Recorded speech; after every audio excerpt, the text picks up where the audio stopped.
It's the time of the year again. At saan ka man lumingon, obvious na election na naman. Bilang mga responsableng mamamayan, dapat tayong makialam. Lahat ng mga dapat yung malaman bilang botante, sagot namin yan dito sa Voters Education Series ng Pagbabago 2013. Midterm elections ang tawag sa halalan sa Mayo at 13. Bakit midterm? Mula yan sa mga salitang middle o gitna at term o termino. Upo kasi ang mga mahahalal na opisyal sa June 30 o sa kalagitnaan ng termino ni Pangulong Noynoy Aquino. In short, kada 3 taon ginaganap ang midterm elections. 6 years kasi ang termino ng Pangulo ng Pilipinas. Una nagkaroon ng midterm election sa bansa noong 1995. Nangyari ito nang muling ibalik ang election by popular vote pagkatapos ng rehimen ni Ferdinand Marcos.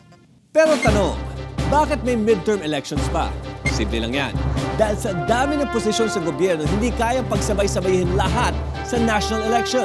Isa pa, may tig-3 taong termino lang ang local officials. Ngayon, sa midterm elections, 12 senatorial posts ang pinaglalabanan. Kasabay nito ang pag-graduate ng 12 ring senador. Pero since isa sa mga senador na nanalo noong 2007 ay presidente natin ngayon, 11 lang ang gagraduate this year. Bakit hindi sabay-sabay ang mga termino nila? Iniiwasan kasi na mawalan tayo ng mga senador sakali magkaroon ng tinatawag na failure of election. Kung magkaroon kasi, at least may 12 senators pa rin tayo na pwedeng gumawa ng batas. Ngayong taon, 18,053 ang elective posts. 12 dyan ang kukumpleto sa 24 senators. 233 naman ang district representatives o yung mga kongresista. 58 party list representatives at meron pang 80 provincial governors at vice governors. 766 sangguniang panlalawigan. 143 city mayors and vice mayors, 1,598 sangguniang panglungsod, at 1,491 municipal mayors at vice mayors. At di pa tayo tapos dyan. Meron pang 11,932 sangguniang bayan members.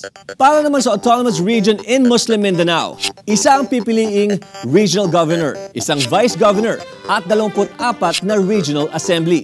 Kaya kung hindi sasama ang ARMM, nasa 25 ang kabuang kandidatong iboboto ng bawat botante.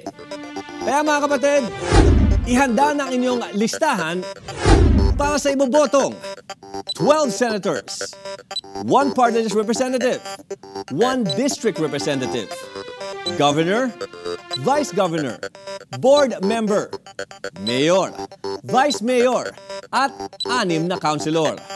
Oh, may mga manok na ba kayo? Siguraduhin magsaliksik at mag-isip na mabuti tungkol sa mga inyong iboboto ngayong Mayo.